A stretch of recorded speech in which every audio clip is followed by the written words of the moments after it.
परंतु त्याच्या अगोदर काही त्यांनी विकास केला खरोखर वार्डामध्ये की नाही केला? विकास नाही, बकास केला. टॅक्स कर जाता नागरिकांनी कराच्या स्वरूपामध्ये मला जी सुविधा मिळते पालिकेची ती 0% आहे.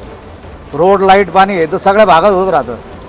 पालिकेच्या माध्यमातून आमच्या इथं गार्डन नाही, जिम नाही, ज्येष्ठ नागरिकांना हॉल नाही, खेळायला ग्राउंड नाही, याची लाज वाटते आम्हाला अक्षरशः. आम्ही सर्व पक्षांनी आता निवडणुकीमध्ये भाग घेतलेला आहे, परंतु कुठल्याही पक्षाचा मला जाहीरनामा दिसत नाही की जे गाड्या यायला पाहिजे, कचऱ्याची गाडी 5,000 रुपये दंड करता. मग त्यासाठी तुम्ही कचऱ्याची गाडी दररोज पाठवा ना.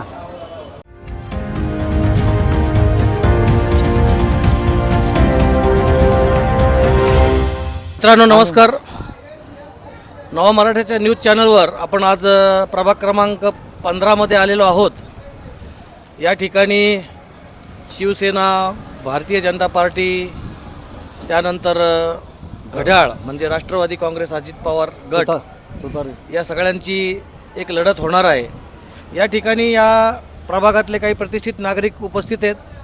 आपण त्यांना थेट सामोरं जात आहोत त्यांच्या समस्यांच्या बाबत.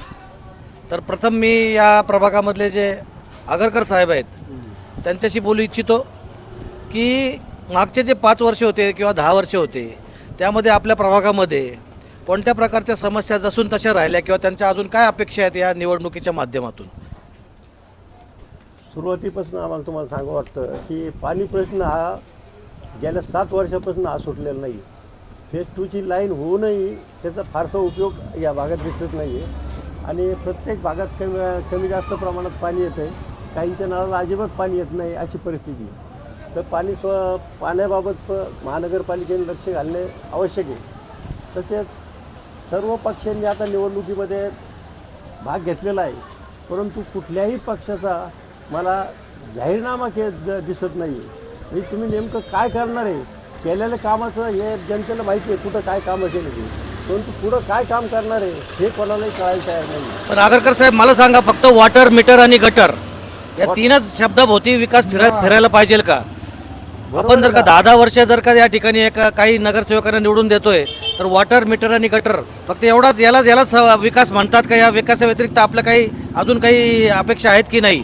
ह्या मूलभूत सुविधा देणं हे महानगरपालिकेचं कर्तव्य आहे, परंतु त्यापासूनही वार्ड नंबर 15मधील लोक, जनता ही वंचित राहिलेली आहे. ओपन स्पेसमध्ये जर समजा 20% बांधकाम करायला त्यांना परवानगी मिळते, तर ओपन स्पेसमध्ये जर छोटे छोटे गाळे काढले तर छोटे छोटे व्यावसायिक तिथे येऊ शकतात. नंतर या भागामध्ये एकही चांगल्या प्रकारचा बगीचा नाही आहे. लहान मुलांना खेळण्यासाठी कुठं खेळणे नाही आहेत. आम्ही ज्येष्ठ नागरिक संघाच्या वतीने विरंगुळा मैदानमध्ये लाखो रुपये खर्च करून घसरगुंडी आणि झोके बसवलेले आहेत. इथं स्वच्छतागृहाची व्यवस्था नाही. ती स्वच्छतागृहाची व्यवस्था आम्ही नॉमिनल करण्यात आलेली आहे, परंतु या सर्व सुविधा ह्या महानगरपालिकेने करणं आवश्यक असताना त्या होताना दिसत नाही. आगरकर साहेब, काही ठिकाणी बिनविरोध निवडून आले लोक, म्हणजे याचा अर्थ जे कोणी बिनविरोध निवडून आले त्यांनी प्रचंड विकास केल्यामुळं खूप मतदार एकदम खुश झाले आणि त्यांना बिनविरोध निवडून दिलं, अशी परिस्थिती आहे का? मग आपल्या वार्डामध्ये का बरं बिनविरोध झालं नाही? कारण मग आपल्या वार्डामध्ये जे कोणी होते त्यांनी काहीच काम नाही केलं म्हणून सगळेचे सगळे उभे राहिले, असा त्याचा अर्थ घ्यायचा का? नाही, तसं नाही आहे. शेवटी काही जे नगरसेवक समजा बिनविरोध निवडून आले, कदाचित त्या ठिकाणी इतर कोणी सक्षम उमेदवार उभा राहिला नसेल. नाही, ही गोष्ट हास्यास्पद, लोकशाहीमध्ये अशा गोष्टी चालत नाही. शिंदे साहेबांना मी विचारू इच्छितो, प्रकाश शिंदे, की आपल्या वॉर्डामध्ये तुम्ही बऱ्याच वर्षापासून रहिवास करता, तर या वॉर्डामध्ये तुम्हाला कोणत्या कोणत्या समस्या जसून तशाच राहिलेल्या दिसत आहेत? गेल्या 87 सालापासून मी या वार्डात राहतो आहे आणि हे पाणी, गटर याच्या पलीकडं जे आहे की जे गाड्या यायला पाहिजे, कचऱ्याची गाडी 5,000 रुपये दंड करता. मग त्यासाठी तुम्ही कचऱ्याची गाडी दररोज पाठवा ना. झाडणारे माणसं आहेत, आपण काही फोन केला तर ते म्हणतात माणसं नाही आहे. म्हणजे एकंदर महानगरपालिकेच्या जो कारभार आहे त्याच्याशी तुम्ही काही म्हणजे आनंदी नाही आहात त्याच्या कारभारामुळे? दुःखी आहे. आणि त्या दुःखाला कारणीभूत मग आपण जे निवडून दिलेले कोणी लोकप्रतिनिधी होते, मग ते काय करत होते मागच्या 5 वर्षामध्ये? नाही, आता मला वाटतं 1-2 वर्षाचा आपल्याला नगरसेवकच नव्हता. नाही ते प्रशासक राज म्हणतात त्याला, हा. परंतु त्याच्या अगोदर काही त्यांनी विकास केला खरोखर वार्डामध्ये की नाही केला? विकास नाही भकास केला. बकास केला. तुम्ही पोकाणा साहेब तुम्ही सांगा. काही नाही, मस्त आहे. काय फक्त यांनी ध्यान ठेवायला पाहिजे. पाणी, ड्रेनेज लाईन, रोड, लय धुळण यांनी जाम होतं माणूस. म्हणजे थोडक्यामध्ये वॉटर मीटर आणि गटर याच्यामध्ये सगळं अडकलेलं आहे असंच म्हणायचं आहे ना तुम्हाला? मग याच्या पलीकडे तुमची काहीच अपेक्षा नाही की प्रभागामध्ये काय व्हावं अजून काही? नाही, सगळं बाकीचं चाललंय पद्धतशीर आहे. काही काय पद्धतशीर खेळण्या बिळण्या आणल्या इथं विरगुळात हे केलं. खेळण्या तर सगळ्या नादुरुस्त आहेत. म्हाताऱ्या माणसांना बी चांगली सोय बसायला आहे. बाकीचं काही नाही. तुमचं काय म्हणणं आहे? आता करा. प्रभाग क्रमांक 15 मध्ये रस्ते, वीज, साफसफाई याच्या व्यतिरिक्त कुठल्याही काम असं ठोस काम झालेलं दिसत नाही. तर या प्रभागामध्ये जे काही मोकळे मैदान आहेत ते पालिकेच्या माध्यमातून स्वच्छ करतात, परत त्याच्याकडे लक्ष देत नाहीत. अजून काही केलंय तिथे नको ते लोक येऊन बसून तिथे नशापाणी करतात, तिथे दारू वगैरे असं चालतं. त्याला काही वॉचमन नाही, व्यवस्था नाही आणि तिथे फिरायची व्यवस्था नाही. ज्येष्ठ नागरिकांसाठी कुठलं ठिकाण नाही, जॉगिंग पार्क नाही. आणि 2 वर्ष फक्त प्रशासक राज एवढंच चाललं. आता समोर प्रत्येक ठिकाणचे रस्ते इतके धुळीने माखलेले आहेत की तिथे राहणारे दुकानदार अक्षरशः धुळीला वैतागून गेले. याचा अर्थ आपल्या या प्रभागामध्ये समस्यांचा डोंगर आहे. आणि आपण जर का नगरमधल्या इतर प्रभागांशी आपली तुलना केली, उदाहरणार्थ सारस नगर झाला, भोसले आखाडा झाला, की जे आपल्यानंतर विकास झालेले प्रभाग आहेत आणि सावळीचे काही प्रभाग आहेत. हेमंतराव तर आपल्या हा जो चौक आहे हा स्वीट कॉर्नर चौक म्हणूनच ओळखला जातो. हेमंतराव, आपण जर का आपल्या नगरमधल्या इतर काही वॉर्डांशी तुलना केली तर उदाहरणार्थ सारसनगर झाला, भोसले आखाडा झाला किंवा आपल्या सावळीतले काही उपनगरातले वॉर्ड झाले, त्याच्या तुलनेमध्ये आपल्याकडे बिलकुलच विकास झालेला दिसत नाही. याविषयी तुम्ही काय बोलता? वार्ड क्रमांक 15 मध्ये राहतो मी. टॅक्स करदाता नागरिक आहे मी. कराच्या स्वरूपामध्ये मला जी सुविधा मिळते पालिकेची ती 0% आहे. रोड, लाईट, पाणी हे तर सगळ्या भागात होत राहतं. पालिकेच्या माध्यमातून आमच्या इथं गार्डन नाही, जिम नाही, ज्येष्ठ नागरिकांना हॉल नाही, खेळायला ग्राउंड नाही. याची लाज वाटते आम्हाला अक्षरशः. आम्ही शहराच्या मध्यभागी राहतो, 15 नंबर वॉर्ड आहे आमचा, पण ही सुविधा आम्हाला बाकीच्यांपेक्षा खूप तुकडी वाटते आपल्याला.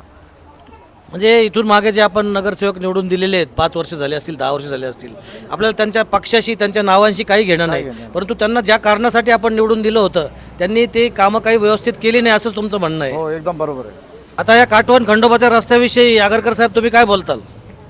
काटवण खंडोबा रस्ता आता याविषयी तर कोणत्याही उमेदवाराने तोंडातून ब्र शब्द काढलेला नाही. सुहासभाई, आपणच त्याचा पुढाकार घेतल्यामुळे ते काम तरी सुरू झालं, परंतु काम इतक्या कासव गतीने चालू आहे, म्हणजे कासवाला सुद्धा लाजवल इतक्या संत गतीने काम चालू आहे. महानगरपालिकेने त्यांना असलेल्या अतिक्रमण हटवायचं काम यापूर्वीच होणं आवश्यक असताना मनधरणी करून तो वर्ष 2-2 वर्ष असे नुसता टाईमपास केलेला आहे त्यांनी. त्याच्यामुळे ते काम आजपर्यंत होऊ शकलं नाही. आता तसं जर पाहिलं तर तो रोड हा स्टेशन परिसर किंवा केडगावमधील लोकांना हा इतका सोयीस्कर आहे की सकाळी इथनं जर गेलं तर तुम्हाला गणपतीचं दर्शन घेऊन तुम्हाला खरेदीला वगैरे ह्याला भाजी मार्केटला इकडं जाता येतं. परंतु हा रस्ता नसल्यामुळे की लोकांची खूप मोठी 2-3 वर्षापासून खूप मोठी गैरसोय झालेली आहे. याबाबत आपल्यासोबत आपण आंदोलनही केलेलं आहे महानगरपालिकेत, परंतु महानगरपालिकेला अद्याप त्याची जाग आली नाही. याचं हे दुर्दैव आहे. मित्रांनो, या सगळ्या मतदारांच्या प्रतिक्रिया ऐकून आणि आम्ही देखील फील्डवर आहोत, अनेक उमेदवारांच्या आम्ही मुलाखती घेत आहोत, त्याच्यातून एक जाणवतं की मुख्य म्हणजे उमेदवारांनाच आपल्या प्रभागामध्ये काय समस्या आहे नेमक्या त्याचीच जाण नाही आहे. त्याच्यामुळे त्यांच्याकडनं त्या सोडवल्या जातील की नाही याच्याविषयी फार मोठी शंका आहे. या पार्श्वभूमीवरती खरं म्हणजे मतदारांमध्ये एक औदासीन्य आलेलं आहे आणि ते औदासीन्य याच्यामुळं आलेलं आहे की सगळ्यांनी सगळ्यांच्या गळ्यात गळे घातल्यामुळं नेमकं मतदान कोणाला करायचं आणि आपण मतदान केल्यानंतर पुढं काय होणार आहे याच्याविषयी कोणालाच कशाची शाश्वती राहिलेली नाही. हे औदासीन्य फार घातक आहे मित्रांनो. मला पंडित सुरेंद्र शर्मा यांच्या काही ओळी आठवतात.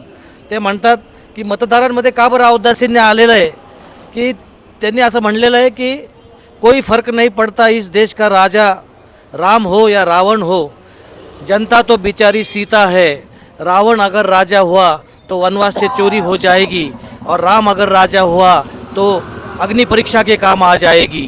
कोई फर्क नहीं पड़ता इस देश का राजा कौरव हो या पांडव हो, जनता तो बेचारी द्रौपदी है, कौरव अगर राजा हुए तो चीर हरण के काम आ जाएगी, पांडव अगर राजा हुए तो जुए में हार दी जाएगी.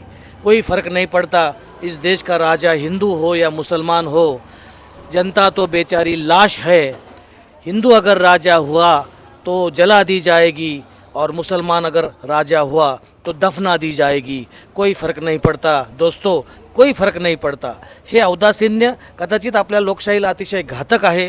परंतु आता आपण या सर्वांच्या ज्या काही मनोगत ऐकली त्याच्यावरनं सर्वांनी जास्तीत जास्त मतदानाला बाहेर पडलं पाहिजे.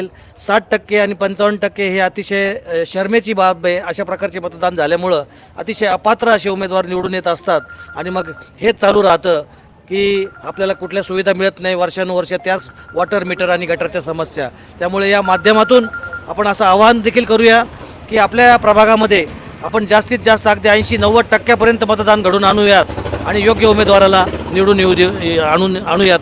धन्यवाद मित्रांनो.